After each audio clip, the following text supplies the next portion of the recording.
Hello ပရိသတ်များအားလုံးပဲမင်္ဂလာပါရှင်ဒီနေ့ Sport မြန်မာ Channel ကနေပြီးတော့ပရိသတ်များအားလုံးကိုပြန်လည်ကြိုဆိုလိုက်ပါရရှင်ဒီနေ့မှာတော့ပရိသတ်တွေထံကို United ရဲ့ကစားသမားဟောင်းဖြစ်တဲ့ပေါ်ပေါ်ပါနဲ့ဆွေးနွေးမှုတွေပြုလုပ်ခဲ့တယ်လို့ပြင်သစ်အသင်းနီးပြဖြစ်တဲ့ Deb Chan ကပြောလိုက်တယ်ဆိုတဲ့အကြောင်းအရာနဲ့စတင်ကြပါမယ်ပြင်သစ်အသင်းရဲ့နီးပြ Deb Chan ကတော့အသင်းသေးရှာဝယ်မှုတွေပြုလုပ်နေတဲ့ United ရဲ့အသင်းကွင်းလယ်လူဟောင်းပေါ်ပေါ်ပါနဲ့ဆွေးနွေးမှုတွေပြုလုပ်ခဲ့ပါတယ် Deb Chan ကသူအပြန်ပြီးကစားဖို့လုံးရမှာဖြစ်ပေမဲ့သူ့မှာကလပ်မရှိသေးဘူးကျွန်တော်တို့စကားပြောနေပေမဲ့လည်းအသေးစိတ်ကိုတော့ကျွန်တော်ပြောမှလည်းမဟုတ်ပါဘူးပေါ်ပါဟာအမြင့်ဆုံးအဆင့်ကိုပြန်သွားနိုင်တဲ့အရေးအသွေးနဲ့စိတ်တက်လည်းရှိပါတယ်အခုချိန်မှာတော့ဒါကနေချင်းညချင်းဖြစ်မလာပေမဲ့သူကဆုံးဖြတ်ချက်ထားရခြင်းလည်းမရှိသေးပါဘူးဘာလို့ဆက်ဖြစ်လာမလဲဆိုတာကတော့မြင်တွေ့ရမယ်လို့ထင်ပါတယ်လို့သတင်းနောက်တွေကိုပြောခဲ့ပါတယ်တားမြစ်စေသုံးဆွဲခဲ့ကြောင်းကိုတွေးရှိခဲ့ရလို့၄နှစ်ပွဲပယ်ခံရတဲ့ပြည်တံကိုအယူခံဝင်ပြီးတဲ့နောက်မှာ18လအထိရှော့ချခံခဲ့ရတဲ့ပေါ်ပါဟာလက်ရှိချိန်မှာတော့ပွဲပယ်ပြည်တံပြေးသွားခဲ့လို့ပွဲတွေပြန်ပြီးတော့ကစားလို့ရနေပါပြီဂျူဗင်နက်အသင်းကပေါ်ပါကိုတခြားကလပ်အသင်းတွေစီကိုတွားရောက်ကစားနိုင်မှုအတွက်ပြီးခဲ့တဲ့နိုဝင်ဘာလကပဲထွက်ခွာခွင့်ပေးခဲ့ပါတယ်ပေါ်ပါလက်ရှိချိန်မှာတော့အသင်းလက်မဲ့ဖြစ်နေရကြောင်းအသင်းအများပြားနဲ့ချိန်ဆမှုတွေရှိနေပေမယ့်အသင်းအသည့်ရှာဖွေနိုင်ခြင်းတော့မရှိသေးပါဘူ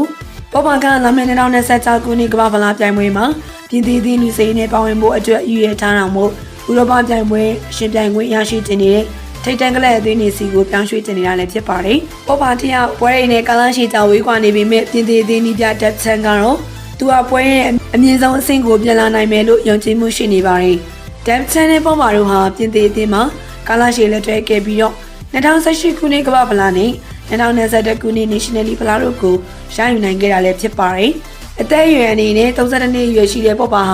ာပြင်သစ်အသင်းအတွက်92ဝယ်ပေါဝင်ကစားထားပြီး19သွင်းယူပြီးတော့2022ခုနှစ်နောက်ပိုင်းမှာနိုင်ငံအသင်းနဲ့ဝေးကွာနေတာလည်းဖြစ်ပါတယ်ရှင်။နံပါတ်2 Chelsea အသင်းအနေနဲ့ Santiago United စီပြန်ဖို့မယ်ဆိုရင်မူလစာချုပ်ပါဂရီဖောက်ပြမှုအတွက်ရော်ကြေးပေးသွားရမှာလည်းဖြစ်ပါတယ်။ဒါပေမဲ့လက်ရှိအချိန်ထိကတော့ Chelsea အသင်းကဂရီပြဖို့အတွက်ဆန္ဒမရှိဘဲနဲ့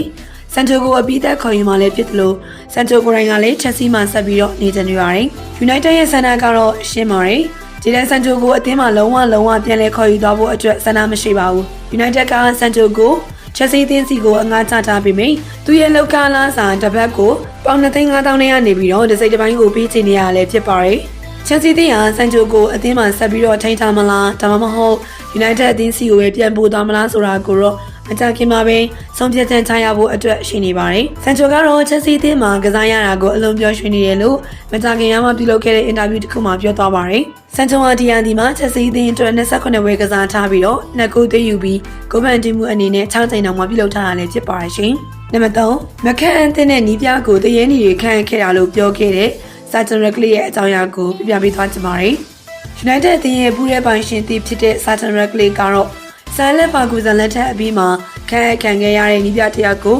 ဘယ်တော့မှမခန့်အပ်ခဲ့တဲ့လူတယောက်လို့ပြောခဲ့ပါတယ်။ကနဝင်နီးပြကြီးဆိုင်လက်ပါကူဇန်ဟာ Manchester United ကို Premier League ဗလာအောင်မြင်မှုတွေနဲ့အတူ2013ခုနှစ်မှာနှုတ်ထွက်သွားခဲ့တာလည်းဖြစ်ပါတယ်။ United အားဆိုရင်ပါကူဇန်ထွက်သွားပြီးတဲ့နောက်ပိုင်းမှာရှိုင်းနီးပြအမြဲတမ်းနီးပြအနေနဲ့10ဦးထိတောင်မှရွေးချယ်ခန့်အပ်ခဲ့ပြီးမြဲလေဒီနှုန်းကလိုအောင်မြင်မှုမျိုးပြန်လည်ရရှိအောင်လို့မလုပ်ဆောင်နိုင်ခဲ့ရလဲတွေ့ရပါတယ်။ Ragli ကမကြသေးခင်ကမှအသင်းကိုတာဝန်လဲပြောင်းရယူခဲ့ပြီးတဲ့နောက်နီးပြ Eric Ten ကိုထုတ်ပယ်ခဲ့ပြီးတော့ Amorim ကိုခန့်ခဲ့တာလည်းဖြစ်ပါတယ်။ United ရဲ့နီးပြမိုင်းရင်ခံမှုသမိုင်းဟာပါကူဆန်ရဲ့ထောက်ခံမှုနဲ့ Old Trafford ကိုရောက်လာခဲ့တဲ့ David Moyes ကစတင်ခဲ့တာဖြစ်တယ်လို့ Sergio Ragli ကပြောခဲ့ပါတယ်။ကျွန်တော် Moyes ကိုသဘောကျပါတယ်။သူကတကယ်ကိုတော်တဲ့နီးပြတယောက်လို့လည်းထင်ပါတယ်။ဒါပေမဲ့ဆာလက်ပါကူဆန်နေရာမှာ David Moyes ကိုကျွန်တော်အားဆိုရင်တော့ခန့်မှာမဟုတ်ပါဘူး။ Moyes က Premier League 73ချိန် Champions League ဗလာ2ချိန်ရယူခဲ့တဲ့ပါကူဆန်ရဲ့နေရာမှာစက္ကန့်ခဲ့ရပြီးတော့ဘယ်တော့မှနာမည်ကြီးကစားသမားတွေကိုမကင်တွယ်ခဲ့ဘူးသလို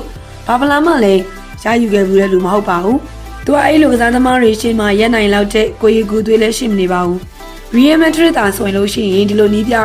ခဲတဲ့ဆုံးဖြတ်ချက်မျိုးလည်းချမှာမဟုတ်ပါဘူး။ခင်ဗျားအသင်းတော်တော်များများကိုကြည့်လိုက်ရင်တင်းတော်ရဲ့နီးပြတွေအမြဲမရနိုင်ပါဘူး။ဒါပေမဲ့လို့သူတို့တွေဟာကမ္ဘာပေါ်ကအကောင်းဆုံးအလုံးအမှုဆောင်ကြုံနဲ့အကောင်းဆုံးနီးပြကိုရှာဖွေသင့်ပါတယ်။ဘာလို့လဲဆိုတော့ United ကလည်းကမ္ဘာပေါ်ကအကောင်းဆုံးအသင်းတစ်ခုပဲမို့လို့ပါအဲ့ဒီနေရာစလုံးအတွက်သူတို့ရဲ့ဆုံးဖြတ်ချက်ကတော့မှားယွင်းခဲ့ပါတယ်လို့ပြောခဲ့ပါတယ်ရှင်နောက်ဆုံးအနေနဲ့ကတော့အခုလာမယ့်လထဲမှာ United အတွက်ပြန်လာနိုင်ဖို့ရှိနေတဲ့ Diallo ရဲ့အကြောင်းအရာပဲဖြစ်ပါတယ် ဒီအလိုရဲ့တရားကဆိုရင်တော့ရာသီကုန်တဲ့အထိအနားယူသွားရနိုင်တယ်လို့မူလကခံမှန်းခဲ့ကြပေမဲ့လည်းဒီတက်ပို့ပြီးစောစောပြန်ကစားနိုင်မှုရှိနေရဆိုပြီးတော့လည်းသိရပါတယ်ဒီအလိုဟာဆိုရင်တော့စပါကို1စီးနဲ့ရှုံးနေခဲ့တဲ့ပရီးမီယာလိပွဲစဉ်မတိုင်မီမှာတရားရရှိသွားခဲ့ရလည်းဖြစ်ပါတယ်အဲ့ဒီတရားအကြောင်းရာသီကုန်တဲ့အထိအနားယူသွားရဖို့အတွက်ဖြစ်လာခဲ့ပေမဲ့အခုဆိုရင်တော့ဒီအလိုရဲ့တရားကမတင်မတန်လောက်အောင်လို့တိုးတက်ကောင်းမွန်လာနေပါတယ်ဒီတိုင်းဆိုရင်တော့လာမယ့်အေပီလာအတွင်းမှာပဲဒီအလိုက United အတွက်ပြန်ပြီးတော့ကစားသွားဖို့အတွက်ရှိနေပါတယ်ရှင်